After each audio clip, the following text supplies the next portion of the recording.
Chocolate milk within 30 minutes of a workout delivers the ideal mix of fluids, carbs, and proteins to recharge the body the wholesome way. Chocolate milk, the original recovery drink.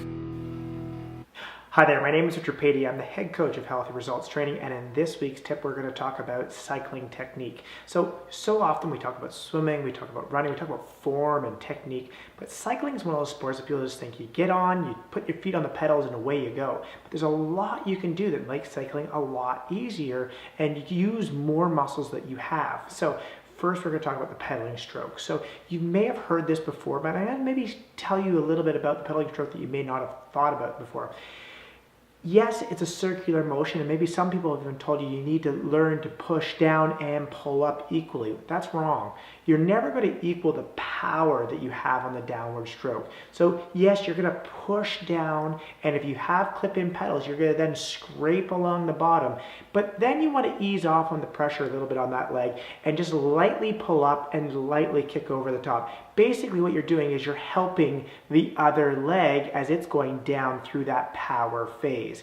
Now, one of the things you want to make sure you're not doing when you're doing that technique of pushing down, scraping along the bottom, and pulling up is that you're not allowing your hips to rock from side to side.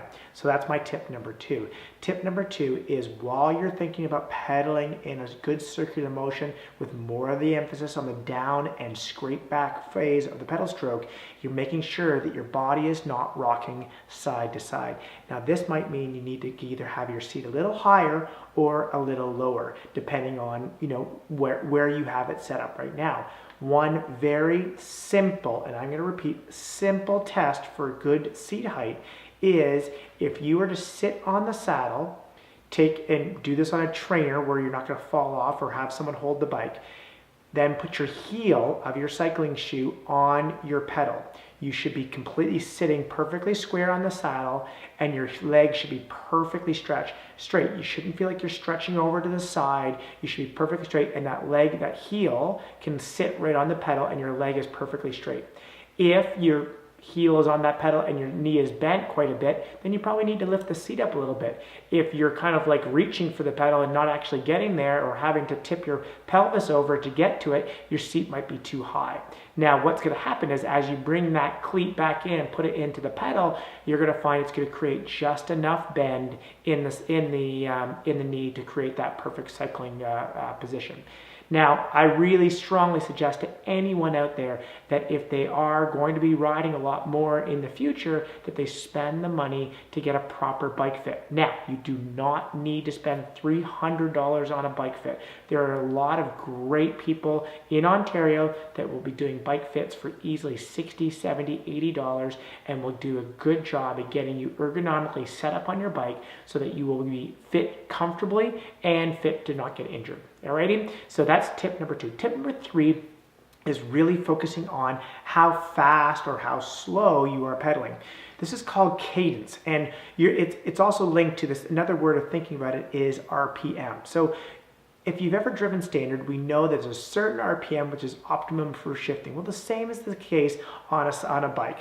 When we're going faster down a hill, we want to shift into a bigger gear to maintain that effort on the pedals at a certain RPM. And that RPM is somewhere between 85 and 95 is a good range to be looking at. If your RPM starts to drift down into the low 80s into 70s, then you might need to shift into an easier gear. Same as if you're going up into 95 towards 100, you may want to shift into a little bit more difficult gear. So that'll really help you to keep the right gear as you're going along. As you're coming into the hill, one of the most common mistakes is people go from their big chain ring in the front and a moderate gear in the back, and they just drop it into the small chain ring in the front. And this just makes their legs go from pedaling like this to pedaling like this, and they dump all their speed and they go up in the hill and they lose all that momentum. Well, the reality is we're not strong cyclists yet. So if we can carry that momentum halfway up the hill, it makes that hill a lot easier. People ask me all the time, how do I learn to climb better? Shifting is the first step to learning to climb better. So as you come into a hill, you want to think about shifting down ever so slightly. If you're in that scenario where you're in the big chain ring in the front and moderate in the back, think about shifting 2 gears harder in the back before before you shift into that small chainring. That'll diminish the amount of jump that you do in the intensity that your pedals will be going at. So it'll be not as big a jump and your legs won't be spinning away. You won't dump all that speed. Alrighty? So people might ask, well, hey, how do I test, or how do I know what my RPM is? If you don't already have a sensor on your crank, your pedal crank, what you can do is you can get a very simple odometer that has cadence in it. And cadence is just a simple magnet that then reads up to your odometer. And if you have a Garmin, you can just get the add-on kit that will allow you to track your cadence as well. So remember again, think about the pedal stroke, really think about pedaling in a good circle, not letting those hips rock around. 2, get your setup right, make sure that your hips are not too high on the saddle, not too low. We want to make sure that you're just right so you'll be comfortable on the bike. And then thirdly, really thinking about pedaling at that right optimum RPM, which is 85 to 95. So this week, have a great time on the bike, and we'll see you next week.